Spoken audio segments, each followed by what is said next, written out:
అందరికీ స్వాగతం. ఈరోజు మనం ఒక కథ గురించి మాట్లాడుకోబోతున్నాం. ఇది మామూలు కథ కాదు, ధైర్యానికి సంబంధించిన ఒక అద్భుతమైన గాథ. ఒకవైపు అహంకారంతో నిండిన చక్రవర్తి, మరోవైపు విశ్వాసమే ఊపిరిగా బ్రతికే ఒక సామాన్యుడు. వాళ్ళిద్దరి మధ్య జరిగిన ఆ సంఘర్షణ మనల్ని ఆలోచింపజేస్తుంది. పదండి, ఈ ప్రయాణాన్ని మొదలుపెడదాం. అలా అనడానికి ఎంత ధైర్యం! ఈ ఒక్క మాట వినగానే మనలో ఎన్నో ప్రశ్నలు కదుల్తాయి కదా. అసలు ఎవరన్నారీ మాటలు? ఎవరితో అన్నారు? ఆ పరిస్థితి ఏంటి? ఈ ప్రశ్నల వెనుకే దాగి ఉంది ఈరోజు మనం చెప్పుకోబోయే అసలు కథ. ఇక మనం మొదటి భాగానికొస్తే, సింహం వంటి ధైర్యం. అడవికి రాజు సింహం. దానికి భయం ఉండదు, ఎందుకంటే దానికి తన బలం తెలుసు. అలాగే విశ్వాసి కూడా తన నమ్మకంలో సింహంలా నిలబడాలని వాక్యం చెబుతోంది. అంటే ఇది కేవలం భయపడకుండా ఉండటం కాదు, విశ్వాసంతో ధైర్యంగా ముందుకు వెళ్లడమన్నమాట. ఈ సామెత ఎంత పవర్ఫుల్గా ఉందో చూడండి.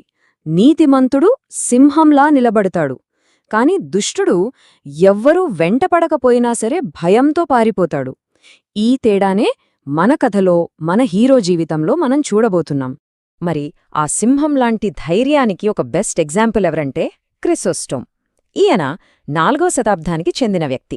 ఒక మామూలు మనిషి ఆ కాలపు చక్రవర్తిని ఎలా ఎదుర్కొన్నాలో చూస్తే మనకు ఆశ్చర్యం వేస్తుంది. ఒక్కసారి కళ్ళు మూసుకుని ఊహించుకోండి, మనం 4వ శతాబ్దంలో రోమ్ నగరంలో ఉన్నాం.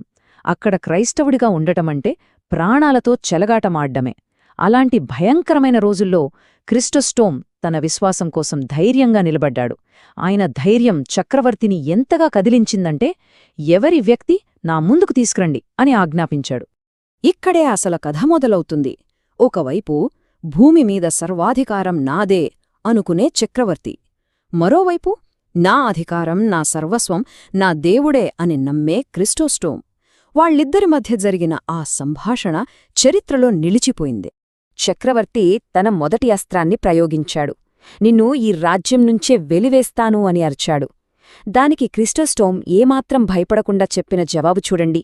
నువ్వు నన్ను వెలివేయలేవు, ఎందుకంటే ఈ ప్రపంచమంతా నా తండ్రిదే. ఆయనకు ఈ దేశం ఆ దేశం అని సరిహద్దులు లేవు, అందుకే భయం కూడా లేదు. ఇక చక్రవర్తికి కోపం కట్టలు తెంచుకుంది. అయితే నీ ప్రాణమే తీస్తాను అని గర్జించాడు. కాని క్రిస్టోస్టోమ్ చలించలేదు, ఎందుకంటే ఆయన దృష్టిలో ఈ శరీరం శాశ్వతం కాదు, అసలైన జీవం తన తండ్రి దగ్గర భద్రంగా ఉందని ఆయన నమ్మకం. ఎంత గొప్ప విశ్వాసం కదా. తర్వాత దెబ్బ ఆస్తులమీద, నీ సంపద మొత్తం నాశనం చేస్తాను అన్నాడు. మనలో చాలామందికి ఇదే కదా పెద్ద భయం, ఆస్తులు పోతాయేమోనని.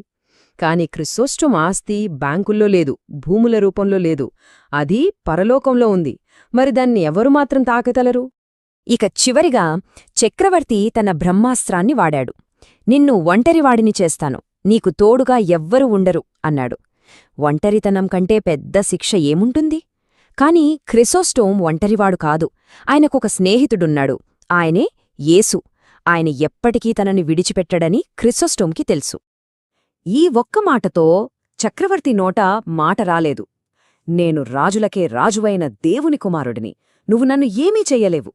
ఆ మాటల్లోని శక్తి, ఆ విశ్వాసం, ఆ ధైర్యం నిజంగా అద్భుతం. వావ్! క్రిసోస్టోమ్ కథ వింటుంటేనే మనకు గూస్ బంప్స్ వస్తున్నాయి కదా. సరే, ఆ కథ అక్కడితో ఆపేస్తే సరిపోదు. అది కేవలం చరిత్రలో జరిగిన సంఘటన కాదు, దాన్ని మన జీవితాలకి ఎలా అన్వయించుకోవాలో ఎప్పుడు చూద్దాం. ఆయన ప్రాణాల్నే పణంగా పెట్టాడు తన నమ్మకం కోసం. మరి మన సంగతేంటి? మన జీవితాల్లో అంత పెద్ద ప్రమాదాలు రాకపోవచ్చు, కాని మన విశ్వాసాన్ని పరీక్షించే చిన్న చిన్న సవాళ్లలో మనం ఎలా ఉంటున్నాం? ఒక్కసారి ఆలోచించుకుందాం. మన జాబ్లో ఎవరైనా ఏమైనా అనుకుంటారేమోనని భయపడతాం. లేదా బస్లోనో ట్రైన్లోనో ప్రయాణం చేస్తున్నప్పుడు, నలుగురు స్నేహితుల మధ్యలో ఉన్నప్పుడు మన విశ్వాసం గురించి చెప్పడానికి, కనీసం ఒక చిన్న ప్రార్థన చేసుకోవడానికి కూడా సిగ్గుపడతాం. క్రిసోస్టోమ్ ఎదుర్కొన్న అగ్నిపరీక్షతో పోలిస్తే ఇవి ఎంత చిన్నవే కదా. ఇంతకీ ఇంత ధైర్యంగా నిలబడితే ఫలితమేంటి? మనమిచ్చే సాక్ష్యానికి ఏమైనా విలువ ఉందా? దీని గురించి వాక్యమేం చెప్తుందో చివరిగా ఒక్కసారి చూద్దాం. ఈ వాగ్దానం మనకు ఒక గొప్ప నిరీక్షణనిస్తుంది. అంటే మనమీ లోకంలో ధైర్యంగా నిలబడితే, అక్కడ పరలోకంలో మన తండ్రి ముందు యేసు మనల్ని ఒప్పుకుంటారనమాట. ఇంతకంటే గొప్ప హామీ, గొప్ప బహుమతి ఇంకేం కావాలి? క్రీస్తు స్టోమ్ కథ మనం విన్నాం. దేవుని వాగ్దానం మనకు తెలుసు. ఇప్పుడు ప్రశ్న మనకే. మన జీవితాల్లో, మన చుట్టూ ఉన్న ప్రజల ముందు మనం దేనికి సాక్షులుగా నిలబడతాం? మన ధైర్యం దేనికోసం? ఒకసారి ఆలోచించండి.